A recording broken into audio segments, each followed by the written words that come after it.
Hi అండి, నమస్తే. Welcome to Rohini Krishnaswamy. ఈ రోజు రెసిపీ మీకు సంక్రాంతి స్పెషల్ అండి. ఈ సంక్రాంతికి మనము పిండి వంటలు చేసుకుంటాం కదా, దాంట్లో నేనైతే మొదటిగా కజ్జికాయలు చూపిస్తున్నాను. అది కూడా ట్రెడిషనల్, అంటే మనము కొబ్బరి రవ్వ యూస్ చేసి చేస్తున్నాను. చాలా టేస్టీగా ఉంటాయి ఈ కజ్జికాయలు అనేవి. ఇవి సంక్రాంతికనే కాదు, మనం ఎప్పుడైనా స్నాక్స్గా సింపుల్గా తినాలన్నప్పుడు కూడా చేసుకోవచ్చు. నేను తక్కువ క్వాంటిటీలో చూపిస్తున్నాను. మరి ఇవి ఎలా తయారు చేసుకోవాలో మీరు కూడా చూసేయండి. ముందుగా దీనికి నేను పైన పూరి కోసమని గోధుమ పిండి తీసుకుంటున్నానండి. మైదా పిండి అంత హెల్తీ కాదు కాబట్టి గోధుమ పిండి తీసుకుంటున్నాను. మీకు ఇష్టమైతే మైదా పిండి కూడా తీసుకోవచ్చు, కానీ నేనైతే ఈరోజు గోధుమ పిండి తీసుకుంటున్నాను. ఆ గోధుమ పిండిలో అది పైన పూరి అనేది క్రిస్పీగా రావడం కోసమని నేను బొంబాయి రవ్వ వేస్తున్నానండి. అలాగే కొంచెం ఒక హాఫ్ స్పూన్ సాల్ట్ వేసేసి ఫస్ట్ దీన్ని మొత్తం ఒకసారి కలిపేసేసుకొని వాటర్ వేసుకుంటూ నెమ్మదిగా చాలా పూరీ పిండి కన్నా కూడా గట్టిగా వచ్చేటట్టు కలుపుకోవాలండి. ఈ కజ్జికాయల్లో మెయిన్ ప్రాబ్లం వచ్చేసరికి మనకు పైన ఉండే ఆ పూరి అండి, అది ఎలా ఉంటుందంటే సాగుతున్నట్టు కానీ లేకపోతే గట్టిగా కానీ ఉంటుంది. అలా కాకుండా ఇప్పుడు నేను చూపించే మిశ్రమంతో కనుక చేసుకుంటే చాలా క్రిస్పీగా కరకరలాడుతూ ఉంటుందండి. ఈ విధంగా మనము పూరీ పిండి కన్నా కూడా గట్టిగా కలుపుకోవాలి. కలిపేసుకొని ఒక్క 2 నిమిషాలు మర్దన చేసుకుని కొంచెం ఆయిల్ వేసేసుకోవాలండి. పైన ఆయిల్ వేసేసి అది ఆ పిండి అంతా ఆయిల్ పట్టేటట్టు బాగా కలిపేసుకోవాలండి. ఇలా కలిపేసుకున్న పిండిని మనం మూత పెట్టేసేసి పక్కన పెట్టేసుకోవాలి.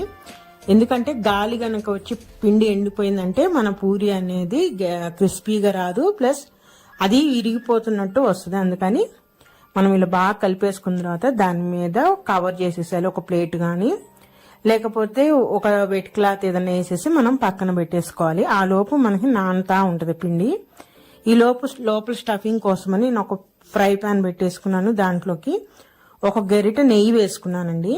ఈ నెయ్యి కాగేలోపు నేను ఇక్కడ జీడిపప్పు బాదం పప్పు తీసుకున్నాను. వాటిని చిన్న ముక్కలుగా కట్ చేసి పెట్టేసుకున్నాను. ఈ పప్పులు ఎందుకంటే మనకి స్టఫింగ్ లో అక్కడక్కడ తగులుతూ చాలా టేస్టీగా ఉంటుందండి కజ్జికాయలు తిన్నప్పుడు.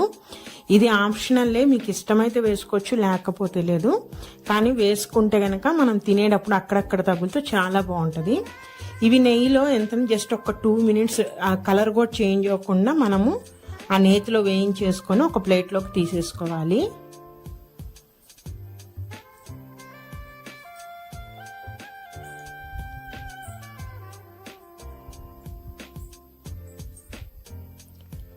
ఈ విధంగా పప్పులన్నీ ఒక ప్లేట్లోకి తీసుకోవచ్చు. దీంట్లోనే కిస్మిస్ యాడ్ చేసుకోవచ్చు మీకు ఇష్టమైతే. మాకు అసలు కిస్మిస్ ఇష్టం ఉండదండి, అందుకని నేను వేయలేదు.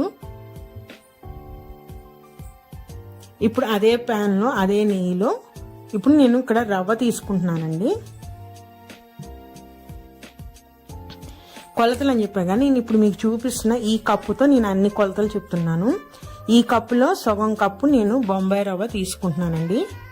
అదే ఉప్మా రవ్వ అవి అంటారు కదా, నేను ఆ రవ్వని ఆ కప్పులో సగం మాత్రమే తీసుకున్నాను. హాఫ్ కప్పు బొంబాయి రవ్వ తీసుకొని నేతిలో వేసేసుకొని మనము మీడియం ఫ్లేమ్లో పెట్టుకొని వేయించుకోవాలండి.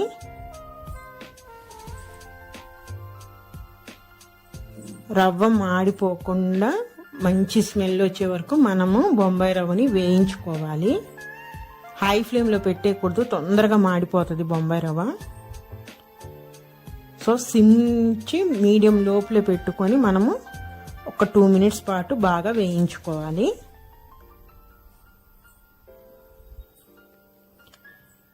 ఈ లోపు నేను ఎండు కొబ్బరి తీసుకున్నానండి. ఎండు కొబ్బరిని తీసుకొని తురిమి పెట్టుకున్నాను. మీరు లేదు ఇష్టమైతే మీకు మిక్సీలో కూడా వేసేసుకోవచ్చు. మిక్సీలో వేసుకుంటే పౌడర్ లాగా వస్తుంది. ఇలా తురుముకుంటే మనకి తినేటప్పుడు ఆ కొబ్బరి టేస్ట్ కూడా బాగా తెలుస్తుందండి. అంటే మనం తినేటప్పుడు పంట కింద పడతా ఉంటుంది కొబ్బరి అనేది. మిక్సీలో వేసేస్తే ఒక పౌడర్ లాగా వస్తుంది. మీకు ఎలా ఇష్టమైతే అట్లా వేసేసుకోవచ్చు.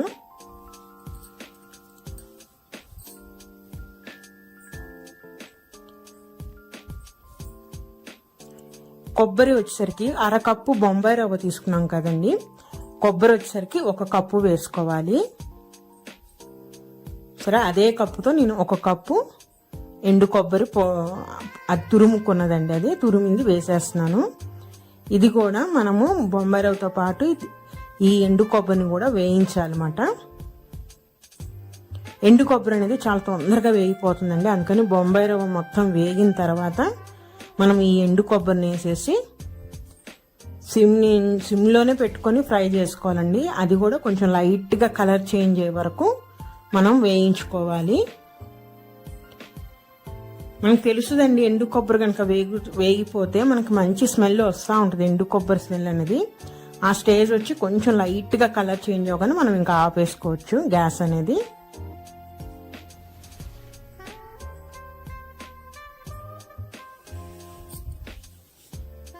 హైలో మటుకి పెట్టకూడదు, తొందరగా మాడిపోతుంది, అసలు టేస్ట్ అంతా పాడైపోతుందండి.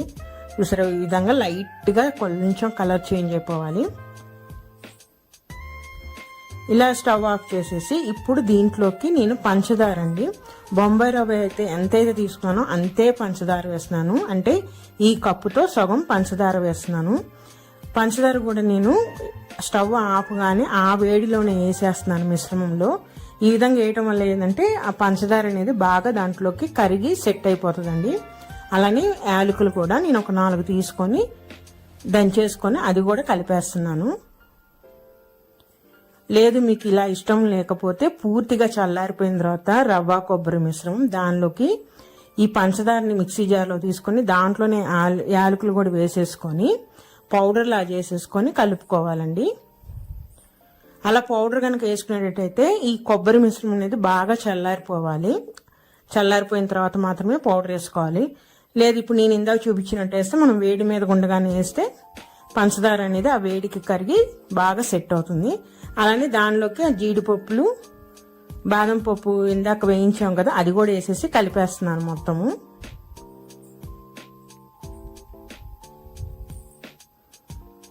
చూసారా, మొత్తం కలిపేసిన తర్వాత మిశ్రమం రెడీ అండి. నేను కొలతలు మళ్ళీ ఒకసారి ఈజీగా చెప్తున్నాను. 1 కప్పు రవ్వ తీసుకుంటే 2 కప్పుల ఎండు కొబ్బరి పొడి, పంచదార వచ్చేసరికి 1 కప్పు అండి. ఇది కొలతలు, ఈ కొలత తీసుకుంటే మనకి సరిపోతుంది. గోధుమ పిండి కూడా ఈ కొలతకి గోధుమ పిండి కూడా 1 కప్పు పడుతుందండి. 1-1.5 కప్పు వేసుకుంటే మనకి సరిపోతుంది ఈ మిశ్రమానికైతే. స్టఫింగ్ పక్కన పెట్టేసి నేను ఇప్పుడు ఈ పూరీ పిండి తీసుకొని మళ్ళీ ఒకసారి బాగా కలిపేసేసుకుంటున్నాను.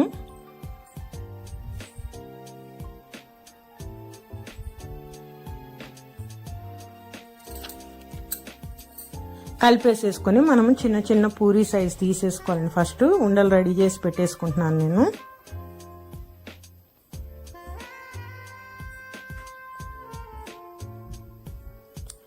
ఈ విధంగా ఉండలు రెడీ చేసేసుకొని మనం ఇంకా పూరీ చేసేసుకోవాలండి. ఎప్పుడు వీటి మీద ప్లేట్ అనేది కవర్ చేసేస్తూనే ఉండాలి, లేదంటే పిండి అనేది ఆరిపోతా ఉంటుంది.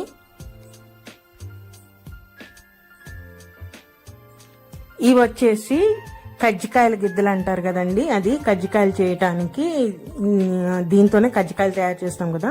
నేను ఇవి తీసేసుకొని మార్నింగే శుభ్రంగా క్లీన్ చేసేసి మొత్తం తుడిచేసి ఎండబెట్టేసి రెడీగా పెట్టుకున్నాను. ఇప్పుడు పూరీ పిండి తీసుకొని మందంగా లేకుండా ఇటు పల్చగా లేకుండా చక్కగా ఒత్తుకోవాలండి.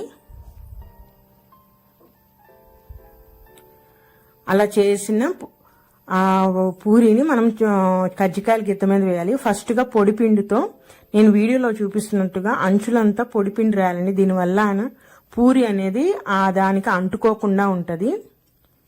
లేదంటే ఆయిల్ కూడా రాయొచ్చు. మనం చేసుకున్న పూరి అనేది కజ్జికాయల ఆ గిద్దకి కరెక్ట్గా సెట్ అయ్యేటట్టుగా పెట్టుకొని ఇప్పుడు మనం చేసుకున్న స్టఫింగ్ అనేది ఆ పూరీలో వేసేసుకోవాలి. స్టఫింగ్ ఎప్పుడు నిండుగా వేసుకుంటేనే బాగుంటుందండి. కాబట్టి దాంట్లో ఎంతవరకు పడితే అంతవరకు, నేనైతే ఒక 2 స్పూన్ల వరకు వేస్తున్నాను. 2 నుంచి 3 స్పూన్లు ఆ పూరీలో పట్టినంత మటుకు అట్లా వేసుకొని నిండుగా వేసుకుంటేనే కజ్జికాయ అనేది తినేటప్పుడు టేస్టీగా ఉంటుంది. ఇలా వేసుకొని అంచులు మొత్తము నేను వాటర్తో కొంచెము తడుపుతున్నానండి అంచులన్నీ, ఎందుకంటే మనం ప్రెస్ చేసినప్పుడు గట్టిగా అతుక్కోవటానికని.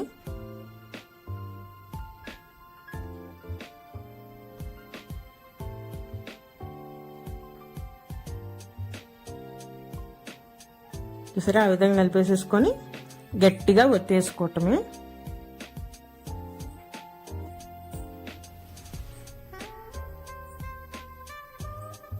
ఒత్తేసుకున్న ఎక్స్ట్రా పిండిని మొత్తం తీసేసేయాలండి. తీసేసి కజ్జికాయల గిద్దెని ఓపెన్ చేసి మనము కజ్జికాయని బయటికి తీసేయటమే. తీసేటప్పుడు కూడా జాగ్రత్తగా తీయాలి. మనం ఎటు పొడి పిండి వేసాం కాబట్టి ఎక్కడ బ్రేక్ అవ్వకుండా అది ఈజీగా వచ్చేస్తుంది. చూసారా ఎంత ఈజీగా వచ్చేస్తుందో. ఇంతేనండి, మన కజ్జికాయ అనేది ఎంత నీట్గా వచ్చిందో చూడండి. మీకు అటు ఇటువైపు ఆ తోకలు కూడా వద్దనుకుంటే కట్ చేసేసుకోవచ్చు. ఇంకో కజ్జికాయ కూడా చూపిస్తానండి ఎట్లా అనేది. మేమైతే ఈ కజ్జికాయలు ఎక్కువగా సంక్రాంతి అప్పుడు చేసుకుంటా ఉంటామండి. అరిసెలు, లడ్డూలు, కజ్జికాయలు, రవ్వ లడ్లు, ఇట్లా అలానే హాట్ అన్ని చేస్తాం కదా. రవ్వ లడ్డు చేయనప్పుడు కజ్జికాయలు చేస్తాము, కజ్జికాయలు చేసుకున్నప్పుడు రవ్వ లడ్డు చేయమండి. అప్పుడు దాకా వెయిట్ చేయకుండా ఎప్పుడు కావాలంటే అప్పుడు ఇట్లా కొంచెం కొంచెం క్వాంటిటీతో కూడా చేసుకొని మనము స్వీట్ తినాలనిపించినప్పుడల్లా చేసుకోవచ్చు.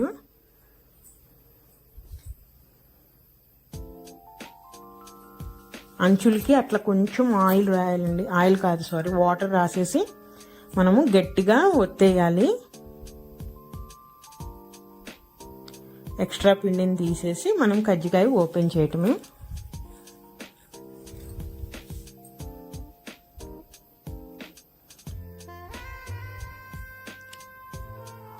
ఒకవేళ మీ దగ్గర కజ్జికాయల గిద్ద అనేది లేకపోయినా కూడా ఎలా చేసుకోవాలో నేను మీకు చూపిస్తాను.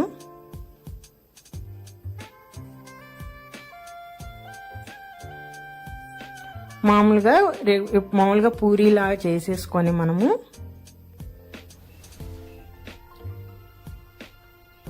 కరెక్ట్గా సెంటర్ పార్ట్లో మనము ఆ ఫిల్లింగ్ వేసేసుకోవాలండి.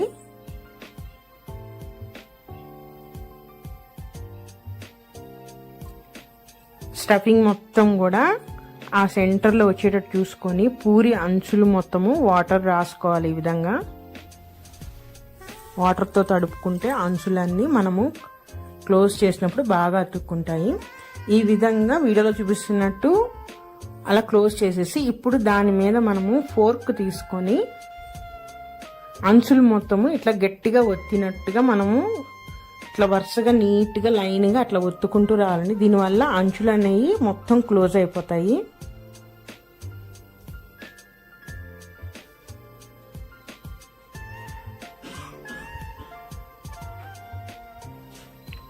చూసారా ఎంత బాగా క్లోజ్ అయిపోయినాయో, ఎక్కడ ఓపెన్ లేదు.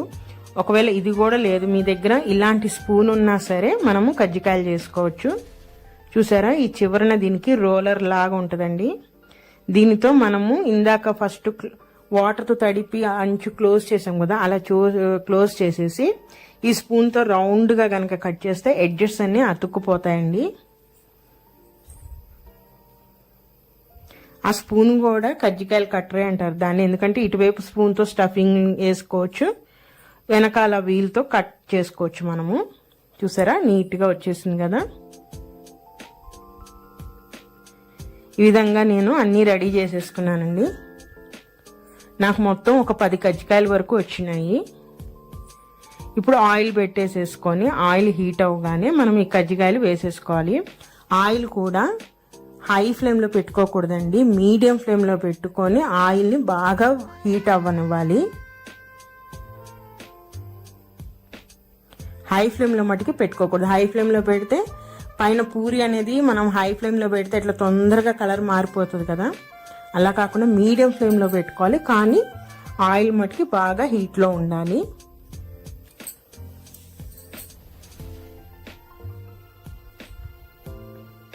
ఆ విధంగా పెట్టుకొని మనకి ఎన్నైతే పడతాయో ఆయిల్లో అన్ని కజ్జికాయలు వేసేసుకొని అటు ఇటు తిప్పుకుంటా రెడ్ కలర్ అంటే బాగా ఎర్రగా కాలే వరకు మనము వేయించుకోవాలండి. ఇట్లా అటు ఇటు వైపు తిప్పుతూ మీడియం ఫ్లేమ్లో కాలిస్తేనే పైన ఆ పూరి అనేది క్రిస్పీగా వస్తుంది. అలానే లోపల ఉన్న స్టఫింగ్ కూడా బాగా ఉడికి చాలా టేస్టీగా ఉంటుందండి.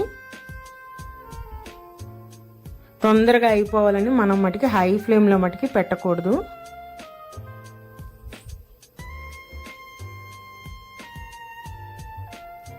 ఇట్లా వేగగానే మనం ఆయిల్ అంతా తీసేసుకొని వేరే ప్లేట్లోకి మనం తీసేసుకుందాం.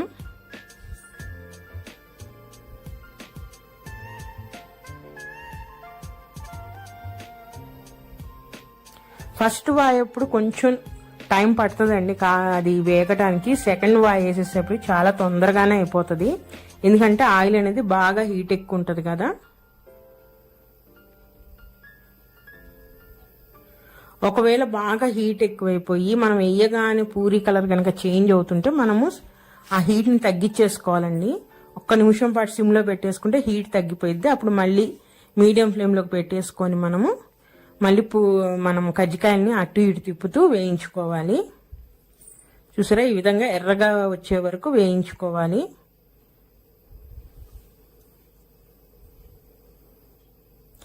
ఇంతేనండి, ఈ కజ్జికాయలు చేయటం ఎంతో ఈజీ కదా.